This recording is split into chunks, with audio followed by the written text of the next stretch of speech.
राधे राधे प्रिय भक्तों। सनातन धर्म में प्रत्येक मास का अपना विशेष महत्व है, परंतु उनमें वैशाख मास को अत्यंत पवित्र और पुण्यदायक माना गया है। ये वो समय होता है जब प्रकृति भी अपने शुद्ध और उज्जवल स्वरूप में दिखाई देती है और मनुष्य के लिए ये अवसर होता है अपने जीवन को धर्म, भक्ति और सेवा के मार्ग पर अग्रसर करने का। शास्त्रों में कहा गया है कि वैशाख मास में किया गया स्नान, दान, जप और तप कई गुना फल देता है। ये मास विशेष रूप से भगवान विष्णु को प्रिय माना जाता है और इस दौरान की गई उनकी पूजा से मनुष्य को अक्षय पुण्य की प्राप्ति होती है। वैशाख मास की कथा केवल धार्मिक कथाओं का संकलन नहीं है, बल्कि ये जीवन के गहन सत्य को समझाने वाली एक दिव्य यात्रा है। इसमें वर्णित कथाएं हमें ये सिखाती हैं कि कैसे एक साधारण व्यक्ति भी भक्ति के माध्यम से महान बन सकता है, कैसे पश्चाताप और परिवर्तन से पापों का नाश हो सकता है और कैसे सच्ची श्रद्धा से भगवान की कृपा प्राप्त की जा सकती है। इन कथाओं में विभिन्न पात्र ब्राह्मण, राजा, स्त्री, व्यापारी, बालक अपने अपने जीवन की परिस्थितियों से जूझते हुए धर्म का मार्ग अपनाते हैं और अंततः ईश्वर की कृपा प्राप्त करते हैं। इनके माध्यम से यह स्पष्ट होता है कि ईश्वर के लिए सभी समान हैं और जो भी सच्चे मन से उन्हें पुकारता है वो उनकी कृपा का अधिकारी बनता है। ये ग्रंथ आपको केवल कथा का आनंद नहीं देगा, बल्कि आपके जीवन को एक नई दिशा भी प्रदान करेगा। यदि आप श्रद्धा और मनोयोग से इन कथाओं को सुनेंगे या पढ़ेंगे तो निश्चय ही आपके हृदय में भी भक्ति और सेवा का भाव जागृत होगा। आइए इस पावन यात्रा का आरंभ करें और वैशाख मास की महिमा को समझते हुए अपने जीवन को पवित्र और सार्थक बनाएं। श्री हरि। प्राचीन काल की बात है जब पृथ्वी पर धर्म का प्रभाव अत्यधिक था और मनुष्य अपने जीवन को नियम, संयम और श्रद्धा के साथ जीता था, तब ऋषि मुनि वन वन घूमकर लोगों को धर्म, कर्म और पुण्य के महत्व का उपदेश देते थे। उन्हीं दिनों नैमिषारण्य नामक पवित्र वन में अनेक महर्षि एकत्रित होकर यज्ञ कर रहे थे। उस पावन स्थान पर शौनक आदि ऋषियों ने एक महान यज्ञ का आयोजन किया था, जिसका उद्देश्य था कलयुग में मानव जाति के कल्याण का मार्ग खोजना। यज्ञ की पूर्णाहुति के समय सभी ऋषियों के मन में एक प्रश्न उत्पन्न हुआ, ऐसा कौन सा मास या व्रत या साधन है जिससे मनुष्य कम प्रयास में अधिक पुण्य प्राप्त कर सके। इसी जिज्ञासा को शांत करने के लिए उन्होंने सूत जी महाराज जी से प्रश्न किया। शौनक ऋषि बोले, हे सूत जी, आप वेदों और पुराणों के ज्ञाता हैं, कृपया हमें बताइए कि कलयुग में कौन सा मास सबसे श्रेष्ठ है जिसमें किए गए स्नान, दान और जप का विशेष फल मिलता है। सूत जी ने शांत भाव से उत्तर दिया, हे मुनिवरों, आपने अत्यंत कल्याणकारी प्रश्न किया है। ये प्रश्न न केवल आपके लिए बल्कि समस्त मानव जाति के लिए हितकारी है। मैं आपको उस पवित्र मास की कथा सुनाता हूँ जिसे वैशाख मास कहा जाता है। सूत जी आगे बोले, वैशाख मास को सभी महीनों में श्रेष्ठ माना गया है। इस मास में प्रातः काल नदी, सरोवर या कुएं के जल से स्नान करने, भगवान विष्णु की पूजा करने और दान देने से मनुष्य को अनेक जन्मों के पापों से मुक्ति मिलती है। ये सुनकर सभी ऋषि अत्यंत प्रसन्न हुए और ध्यान पूर्वक कथा सुनने लगे। सूत जी ने कहा, जब सूर्य मेष राशि में प्रवेश करता है तब वैशाख का आरंभ होता है। इस समय पृथ्वी पर विशेष ऊर्जा का संचार होता है। जो व्यक्ति इस मास में ब्रह्म मुहूर्त में उठकर स्नान करता है वो न केवल शारीरिक रूप से शुद्ध होता है बल्कि मानसिक और आध्यात्मिक रूप से भी पवित्र हो जाता है। उन्होंने आगे बताया, इस मास में भगवान विष्णु की पूजा का विशेष महत्व है। जो व्यक्ति तुलसी दल, चंदन, पुष्प और जल अर्पित करके भगवान की आराधना करता है उसे अक्षय पुण्य प्राप्त होता है। सूत जी ने एक प्राचीन कथा सुनाई। एक बार धर्म और अधर्म के बीच ये विवाद हुआ कि कौन अधिक शक्तिशाली है। अधर्म ने कहा, मैं मनुष्यों को मोह, लालच और क्रोध में डालकर उन्हें अपने वश में कर लेता हूँ। धर्म ने उत्तर दिया, परंतु जो मनुष्य सत्य, संयम और भक्ति का पालन करता है वो तुम्हारे प्रभाव से मुक्त हो जाता है। तभी देवताओं ने निर्णय किया कि इस विवाद का समाधान भगवान विष्णु करेंगे। भगवान विष्णु प्रकट हुए और बोले, हे धर्म और अधर्म, तुम दोनों ही इस संसार में आवश्यक हो, परंतु वैशाख मास में ऐसा समय है जब धर्म की शक्ति अत्यंत बढ़ जाती है और मनुष्य इस मास में व्रत, स्नान और दान करता है, वो अधर्म के प्रभाव से मुक्त हो जाता है। सूत जी ने आगे एक कथा सुनाई। एक नगर में एक ब्राह्मण रहता था। वो अत्यंत गरीब था, लेकिन धर्मपरायण था। वो प्रतिदिन भगवान का नाम स्मरण करता और अपनी क्षमता अनुसार दान करता।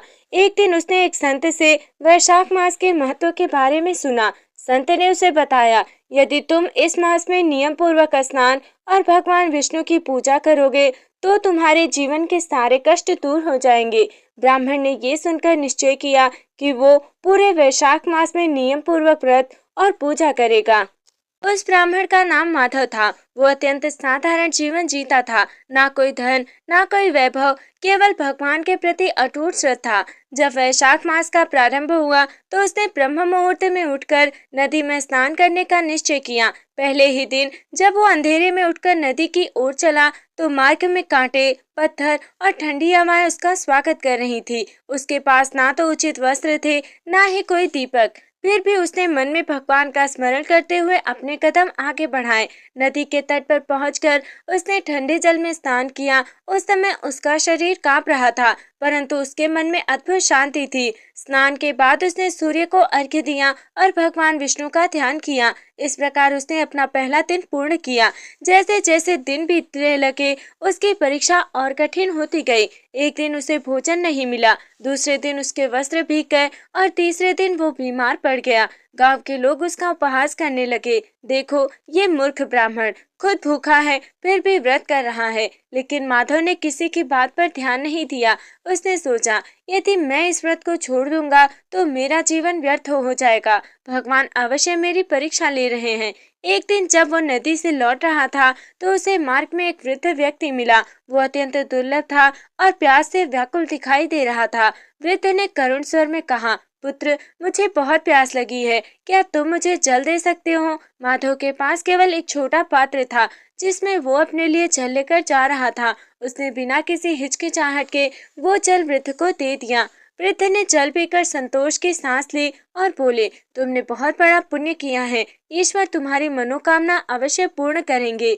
माधव ने विनम्रता से उत्तर दिया, मैं तो केवल अपना कर्तव्य निभा रहा हूँ। उस दिन के बाद से उसके जीवन में धीरे धीरे परिवर्तन आने लगा। जहाँ पहले उसे भोजन के लिए संघर्ष करना पड़ता था, अब उसे सहज ही भोजन मिलने लगा। गांव के लोग जो पहले उसका उपहास करते थे, अब उसका सम्मान करने लगे। एक दिन गांव के मुखिया ने उसे अपने घर बुलाया और कहा, हे ब्राह्मण, आपकी भक्ति और तपस्या से हम सभी प्रभावित हैं। कृपया हमारे यहाँ रहकर हमें धर्म का मार्ग दिखाइए। माधव ने विनम्रता से ये प्रस्ताव स्वीकार कर लिया। एक रात माधव को स्वप्न में भगवान विष्णु के दर्शन हुए। भगवान ने पीताम्बर धारण किया हुआ था। उनके हाथों में शंख, चक्र, गदा और पद्म थे। भगवान ने कहा, हे माधव, मैं तुम्हारी भक्ति से अत्यंत प्रसन्न हूँ। तुमने वैशाख मास का व्रत पूर्ण निष्ठा से किया है। अब तुम्हारे जीवन के सभी कष्ट समाप्त हो जाएंगे। माधव की आंखों से आंसू बहने लगे। उसने हाथ जोड़ करके कहा, प्रभु, मुझे कोई धन या वैभव नहीं चाहिए, केवल आपकी भक्ति चाहिए। भगवान मुस्कुराए और बोले, तथास्तु। अगले दिन जब माधव जागा तो उसने पाया कि उसका जीवन पूरी तरह बदल चुका है। उसके घर में अन्न, वस्त्र और धन की कोई कमी नहीं थी, परंतु सबसे बड़ी बात ये थी कि उसके मन में अद्भुत शांति और संतोष था। उसने ये सब भगवान की कृपा मानकर और अधिक भक्ति करने का संकल्प लिया। कथा सुनाते हुए सूची ने कहा, हे मुनियों, इस कथा से यह स्पष्ट होता है कि वैशाख मास में किए गए छोटे से छोटे पुण्य कर्म का भी अत्यंत बड़ा फल मिलता है। जो व्यक्ति इस मास में स्नान, दान और भगवान की पूजा करता है, वो न केवल इस जन्म में सुख प्राप्त करता है, बल्कि मृत्यु के बाद मोक्ष को भी प्राप्त करता है। माधव अब केवल एक साधारण ब्राह्मण नहीं रहा था, बल्कि वो पूरे गांव के लिए प्रेरणा बन चुका था। लोग दूर दूर से उसके पास आने लगे और उससे धर्म, व्रत और पूजा की विधि पूछने लगे। माधव सभी को एक ही बात कहता, धर्म का मार्ग कठिन अवश्य है, परंतु उसका फल अमूल्य है। विशेषकर वैशाख मास में किया गया पुण्य कभी व्यर्थ नहीं जाता। उसकी वाणी में इतनी सच्चाई थी कि लोग उसकी बातों को हृदय से ग्रहण करते। एक दिन कुछ ऋषि माधव से मिलने आए। उन्होंने कहा, हे ब्राह्मण, आपने वैशाख मास का जो महत्व बताया वो अद्भुत है, परंतु क्या कोई ऐसा उदाहरण है जिसमें किसी राजा ने इस मास का पालन करके महान फल प्राप्त किया हो? माधव मुस्कुराया और बोला, हाँ, मैं आपको एक प्राचीन कथा सुनाता हूँ, एक ऐसे राजा की जिसने अपने पापों से मुक्ति पाई। बहुत समय पहले एक विशाल राज्य में चंद्रसेन नाम का एक राजा राज्य करता था। वो अत्यंत शक्तिशाली था, परंतु उसमें अहंकार और विलासिता की अधिकता थी। वो अपने सुख के लिए प्रजा पर अत्याचार करता और धर्म कर्म की ओर उसका कोई ध्यान नहीं था। राजा के दरबार में नृत्य, संगीत और भोग विलास का वातावरण रहता था। साधु संतों का अपमान करना उसका स्वभाव बन गया था। धीरे धीरे उसके पापों का प्रभाव उसके जीवन में दिखाई देने लगा। उसके राज्य में अकाल पड़ा, प्रजा दुखी रहने लगी और उसके परिवार में भी कलह उत्पन्न हो गया। राजा को समझ नहीं आ रहा था कि ये सब क्यों हो रहा है। वो चिंतित रहने लगा और उसकी रातों की नींद भी गायब हो गई। एक रात उसने एक भयानक स्वप्न देखा। उसने देखा कि यमदूत उसे बांधकर नरक की ओर ले जा रहे हैं। वो भय से कांप उठा और तुरंत अपने राजपुरोहित को बुलाया। राजपुरोहित ने कहा, राजन, आपके पापों का परिणाम अब सामने आ रहा है। यदि आप इससे मुक्ति चाहते हैं तो आपको धर्म का मार्ग अपनाना होगा। तभी वहां एक महान संत आए। उन्होंने राजा से कहा, हे राजन, यदि आप अपने पापों से मुक्ति चाहते हैं तो वैशाख मास का व्रत करें। इस मास में स्नान, दान और भगवान विष्णु की पूजा करने से आपके सभी पाप नष्ट हो जाते हैं। राजा ने विनम्र होकर पूछा, क्या इतना सरल उपाय मेरे इतने बड़े पापों को नष्ट कर सकता है? संत ने उत्तर दिया, हाँ राजन, यदि आप सच्चे मन से ये व्रत करेंगे तो भगवान अवश्य प्रसन्न होंगे। अगले ही दिन से राजा चंद्रसेन ने अपना जीवन बदलने का निर्णय लिया। उसने भोग विलास त्याग दिया और साधारण जीवन अपना लिया। वो प्रतिदिन प्रातःकाल उठकर नदी में स्नान करने लगा, गरीबों को दान देने लगा और भगवान विष्णु की भक्ति में लीन रहने लगा। प्रजा जो पहले उससे डरती थी, अब उसे सम्मान की दृष्टि से देखने लगी। जैसे जैसे वैशाख मास बीतता गया, राज्य में भी परिवर्तन आने लगा। वर्षा होने लगी, फसलें हरी भरी हो गईं और लोगों के जीवन में खुशहाली लौट आई। राजा ने अनुभव किया कि सच्चा सुख भोग विलास में नहीं बल्कि धर्म और सेवा में है। सूत जी ने कथा को विराम देते हुए कहा, हे मुनियों, ये कथा हमें सिखाती है कि चाहे व्यक्ति कितना भी पापी क्यों ना हो, यदि वो सच्चे मन से पश्चाताप करे और वैशाख मास का व्रत करे तो उसे अवश्य ही मुक्ति प्राप्त होती है। राजा चंद्रसेन का पूर्ण रूप से बदल चुका था। वो प्रतिदिन ब्रह्म मुहूर्त में उठता, पवित्र नदी में स्नान करता और भगवान विष्णु का ध्यान करता। उसने अपने राजसी वस्त्र त्याग कर साधारण वेश धारण कर लिया। वो न केवल स्वयं व्रत करता था बल्कि अपने राज्य की प्रजा को भी धर्म के मार्ग पर चलने के लिए प्रेरित करता था। उसने आदेश दिया कि राज्य में कोई भी भूखा न रहे और सभी लोग अपनी क्षमता के अनुसार दान करें। एक दिन वही संत पुनः राजा के पास आए और बोले, हे राजन, वैशाख मास में केवल स्नान और पूजा ही नहीं बल्कि दान का भी विशेष महत्व है। इस मास में जल से भरे घड़े, अन्न, वस्त्र, छाया अर्थात छाता, जूते और पंखे का दान अत्यंत पुण्यदायक होता है। राजा ने तुरंत इन बातों का पालन करना शुरू कर दिया। उसने पूरे राज्य में जगह जगह जल के घड़े रखवाए ताकि यात्रियों को प्यास न लगे। गरीबों को वस्त्र और अन्न वितरित किए गए। राजा के इस परिवर्तन से प्रजा अत्यंत प्रसन्न हो गई। लोग कहने लगे, ये वही राजा है जो पहले अत्याचारी था, परंतु अब ये हमारे लिए देवता के समान हो गया है। राजा ये सब सुनकर विनम्र बना रहा। वो जानता था कि ये सब भगवान की कृपा से ही संभव हुआ है। वैशाख मास के अंतिम दिन जब राजा प्रातःकाल स्नान करके भगवान की पूजा कर रहा था, तभी एक दिव्य प्रकाश प्रकट हुआ। उस प्रकाश से भगवान विष्णु स्वयं प्रकट हुए। उनका स्वर अत्यंत मधुर और शांत था। हे चंद्रसेन, मैं तुम्हारी भक्ति और पश्चाताप से अत्यंत प्रसन्न हूँ। तुमने अपने पापों को त्याग कर धर्म का मार्ग अपनाया है, इसलिए मैं तुम्हें आशीर्वाद देता हूँ कि तुम्हारा जीवन सुख, शांति और यश से भर जाएगा। राजा भाव विभोर हो गया। उसकी आंखों से आंसू बहने लगे। उसने भगवान के चरणों में गिरकर कहा, प्रभु, मुझे केवल आपकी भक्ति चाहिए, यही मेरे लिए सबसे बड़ा वरदान है। भगवान ने मुस्कुराकर कहा, तुम्हें भक्ति के साथ साथ इस लोक और परलोक दोनों का सुख प्राप्त होगा। भगवान ने आशीर्वाद के बाद राजा का राज्य और भी समृद्ध हो गया। वहाँ धर्म, न्याय और करुणा का शासन स्थापित हो गया। राजा चंद्रसेन ने जीवन भर वैशाख मास का पालन किया और अंत समय में भगवान का स्मरण करते हुए अपने प्राण त्याग दिए। कहा जाता है कि मृत्यु के बाद उसे वैकुंठ लोक की प्राप्ति हुई। सूत जी ने मुनियों से कहा, हे मुनियों, आपने ब्राह्मण माधव और राजा चंद्रसेन की कथा सुनी। इन दोनों ने अलग अलग परिस्थितियों में रहते हुए भी वैशाख मास का पालन किया और महान फल प्राप्त किया। इससे ये सिद्ध होता है कि चाहे व्यक्ति गरीब हो या राजा, यदि वो श्रद्धा और नियम से वैशाख मास का व्रत करता है तो उसे अवश्य ही भगवान की कृपा प्राप्त होती है।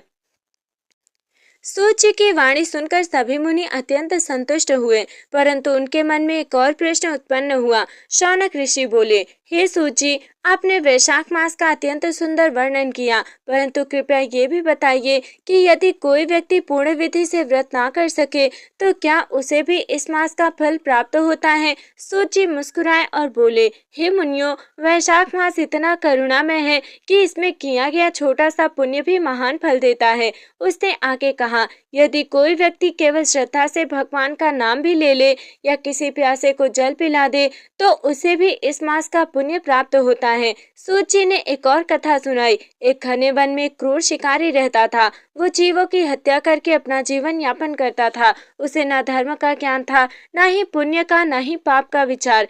एक दिन वैशाख मास के दौरान वो शिकार की खोज में जंगल में भटक रहा था। तालाब दिखाई दिया।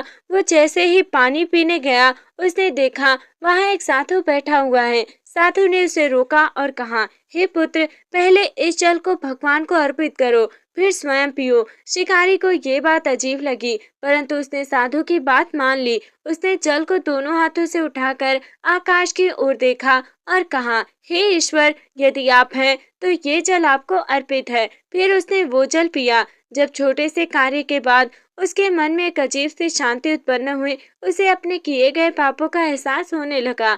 वो साधु के चरणों में गिर पड़ा और बोला, मुझे क्षमा करें, मैंने जीवन भर पाप ही किए हैं। क्या मेरे लिए कोई उद्धार का मार्ग है? साधु ने कहा, यदि तुम सच्चे मन से पश्चाताप करो और वैशाख मास में हिंसा छोड़कर सेवा और भक्ति करो तो तुम्हारा उद्धार हो सकता है। उस दिन से शिकारी ने शिकार करना छोड़ दिया। वो जंगल में आने जाने वाले यात्रियों की सेवा करने लगा, उन्हें जल पिलाता, छाया देता और उनकी सहायता करता। धीरे धीरे उसका हृदय पूरी तरह बदल गया। वो एक दयालु और धर्मपरायण व्यक्ति बन गया। कुछ वर्षों बाद जब उस शिकारी का अंतिम समय आया तो उसने भगवान का नाम स्मरण किया। कहा जाता है कि उस समय दिव्य प्रकाश प्रकट हुआ और देवदूत उसे अपने साथ ले गए। सूत जी बोले, हे मुनियों, इस कथा से यह स्पष्ट होता है कि वैशाख मास में किया गया छोटा सा भी पुण्य अत्यंत फलदायी होता है। सच्चा पश्चाताप मनुष्य को महान बना सकता है और भगवान की कृपा पाने के लिए धन या विद्या नहीं, केवल श्रद्धा चाहिए। सूत जी ने आगे कहा, वैशाख मास में सूर्य की ऊर्जा और पृथ्वी की पवित्रता मिलकर ऐसा वातावरण बनाते हैं जिसमें मनुष्य के कर्मों का प्रभाव कई गुना बढ़ जाता है। इसलिए इस मास में जप करने से मन शीघ्र एकाग्र होता है, दान करने से पुण्य कई गुना बढ़ता है और भक्ति करने से भगवान शीघ्र प्रसन्न होते हैं। इस प्रकार सूत जी ने मुनियों को समझाया कि वैशाख मास में केवल एक समय नहीं बल्कि एक अवसर है अपने जीवन को बदलने का, अपने पापों को त्यागने का और भगवान के निकट आने का।